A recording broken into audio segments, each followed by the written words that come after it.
Les gars, aujourd'hui, j'ai pas envie de rigoler. Pourquoi? Parce que c'est un match décisif qui se joue demain. Le match décisif pour la suite de la saison du Real Madrid. Parce que demain, c'est derby madrilène. Demain, c'est match de Ligue des Champions. Demain, les joueurs du Real Madrid vont aller à Santiago Bernabéu devant une tonne de fans qui espéreront tout simplement la victoire du Real Madrid. S'il n'y a pas victoire du Real Madrid, ce sera une calamité. Et surtout, j'espère que le Real Madrid ne va pas nous pondre une bouse comme ils l'ont pondu face au Betis Séville. Donc voilà, ils n'ont pas le choix, ils doivent s'imposer. Surtout face à cette équipe de l'Atlético de Madrid qui est très à l'aise quand même à domicile. On a intérêt de prendre quand même de l'avance avant de jouer le match retour. Donc les gars, avant de commencer le débrief du match entre l'Atlético de Madrid et le Real Madrid, n'hésitez pas à vous abonner, à partager la chaîne, mais aussi à activer la cloche, ça me donnera énormément de support. Donc les gars, le Real Madrid va affronter cette équipe de l'Atlético de Madrid. Atlético de Madrid, que je rappelle, ils sont deuxième du classement en Liga et en Ligue des Champions, ils se sont quand même qualifiés assez aisément, voilà, en battant quand même le Paris Saint-Germain. C'est vrai, pas avec la manière, mais de grosses équipes, voilà, globalement. Même s'ils ont perdu contre les mêmes adversaires, ils ont quand même perdu contre Lille aussi. Donc ça montre que c'est quand même un adversaire assez vulnérable à certains instants. Mais pourquoi j'ai peur là actuellement? C'est parce que si on fait le constat du Real Madrid face à l'Atlético, depuis qu'il y a Carlo Ancelotti et Diego Simeone, l'opposition, c'est 8 victoires pour le Real Madrid, 8 victoires pour l'Atlético de Madrid et 8 matchs nuls. Égalité totale en termes de confrontation. C'est serré, mais à tout point. On a encaissé 33 buts de l'Atlético de Madrid, on a marqué 35 buts face à eux. Donc c'est deux équipes qui sont là actuellement pour moi du même calibre.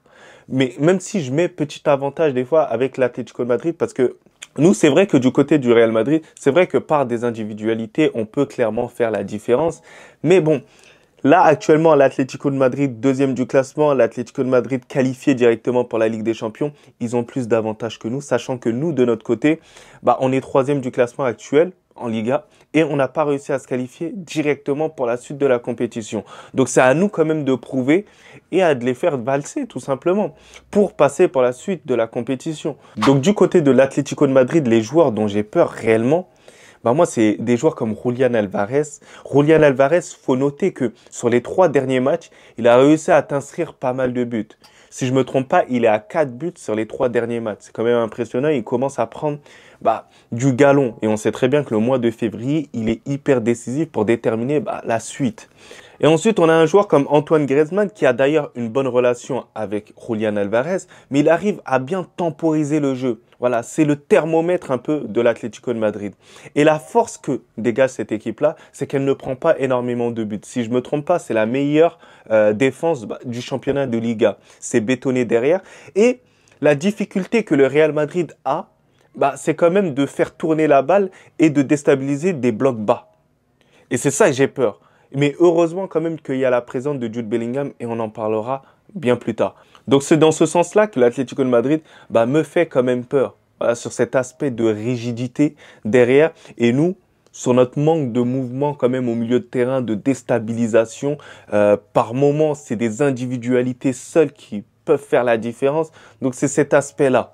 Et l'amélioration que quand même l'Atlético de Madrid a eu par rapport aux années précédentes, c'est quand même leur banc. Lorsqu'ils font rentrer des Sorloth, des Correa, ils font la différence dans les matchs. C'est quand même des joueurs qui peuvent te mettre des buts à certains moments, surtout que Sorloth, j'ai des très mauvais souvenirs face à lui, de très bons souvenirs face au FC Barcelone. Coucou les Barcelonais, ça à toi.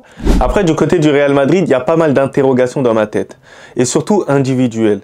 Et là, je veux commencer direct par Vinicius. Vinicius, moi, je le sens beaucoup plus timide que, par exemple, l'année dernière. Alors, c'est quand même un leader quand même, du Real Madrid. Donc moi, j'attends énormément de son match. Alors certes, Kylian Mbappé, ça va mieux en termes de niveau, même si face au Betis, il n'a pas fait un gros match, mais il revient à son haut niveau.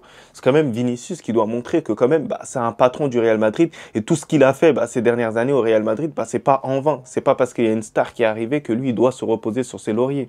Il doit quand même mettre sa pierre à l'édifice. Éliminer les joueurs. On attend énormément de ce joueur-là, surtout que c'est l'un de nos joueurs quand même préférés. Donc ouais, moi, c'est cet aspect-là que Vinicius, je l'aime moins. Alors moi, c'est pas le fait qu'il ne marque pas qui me pose un réel problème. Parce que moi, je regarde les matchs de football. En l'occurrence, Lamine Yamal, il marque pas énormément. Mais en termes de contenu de match, c'est bon. Donc, tu peux le relever. Donc, tous ceux qui sont adeptes de football, bah, lorsque tu es bon dans tous les cas et que tu marques pas, bah, les gens pourront le reconnaître. On n'est pas une génération flash-score. On est absolument d'accord pour ça. Après, au milieu de terrain, bah, on le sait très bien, là, actuellement, bah, on a l'un des titulaires, et l'un des titulaires quand même qui était en puissance, qui ne sera pas là, du nom de Ceballos. Ceballos blessé pour peut-être plusieurs mois, plusieurs semaines, on ne sait pas pour l'instant. En tout cas, c'est une absence qui va nous faire énormément de mal. Pourquoi? Parce que c'est quelqu'un qui ramenait énormément de mouvements par ses 1-2, par ses transmissions qui cassent des lignes. Voilà, c'est quand même quelqu'un qui va manquer et c'est quelqu'un qu'il va falloir remplacer quand même dans cette composition d'équipe que je vais vous en parler juste après. Donc voilà, moi c'est un manque qui me fait énormément peur, surtout qu'il aide pas mal Jude Bellingham à ses côtés. Ensuite, ce qui m'inquiète du côté du Real Madrid, bah, c'est le respect qu'accorde Carlo Ancelotti envers certains joueurs. Vous voyez, la méritocratie, pour moi, elle n'a pas été respectée dans le dernier match. Voilà. On a mis David Alaba, qui n'a pas été là depuis un certain temps, sachant que le Betis Séville, c'est une équipe assez compétitive. C'était pas le bon match pour pouvoir le mettre, voilà, assez longtemps. C'était plus à Asensio de jouer à ce moment-là. Donc là, j'espère que dans ce match-là, la méritocratie sera respectée au final. Après, bonne nouvelle, il y aura quand même Valverde qui sera là. Valverde qui sera là, et heureusement. Parce que Lucas Vazquez, c'est vrai que j'en peux plus. Mais Valverde, il sera là normalement.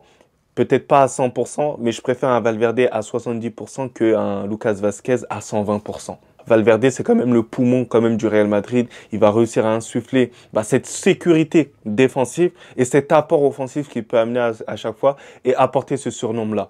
Concernant la composition du Real Madrid, alors moi, c'est assez simple. En tant que gardien, je mets bien évidemment Thibaut Courtois. Ça ne bouge pas. J'en ai vu pas mal le critiquer concernant, ouais, il n'arrête pas les pénaltys, mais les gars, bande d'ingrats. Bordel, c'est plus avantage à l'attaquant que au gardien. Au bout d'un moment, sur 9 pénaltys, s'il n'arrive pas à arrêter un pénalty, c'est pas non plus une honte. Pensez à tous les arrêts qu'il nous fait dans chaque match. Donc ça, je tenais à rétablir ça avant de continuer la composition d'équipe. En charnière centrale, Rudiger et Asensio, et ça ne doit pas bouger. Asensio est notre meilleur élément en tant que défenseur tout court. Et associé de Rudiger, et d'ailleurs Rudiger va falloir monter quand même en créneau parce que ces derniers temps, bon, je ne suis pas trop satisfait en termes de placement, en termes d'anticipation, en termes voilà, de duel, alors que c'est ses forces quand même les duels. Et les latéraux, je mettrais Ferland Mendy. Pourquoi? Parce qu'il a cet aspect quand même défensif. Et voilà, pour moi, c'est plus le profil adéquat sur ce genre de match. Et surtout que là, moi, j'attends un peu plus de sécurité quand même défensive, surtout qu'on encaisse pas mal de buts bêtes. En tant que latéral droit, Valverde, j'espère qu'il sera là et j'espère qu'il sera à 100%. Au milieu de terrain, je vais mettre Aurélien Tchouaméni, Bellingham, associé d'un Luka Modric. Moi, c'est mes préférences. Voilà, je sais très bien qu'il y en a certains qui vont préférer mettre Brahim Diaz.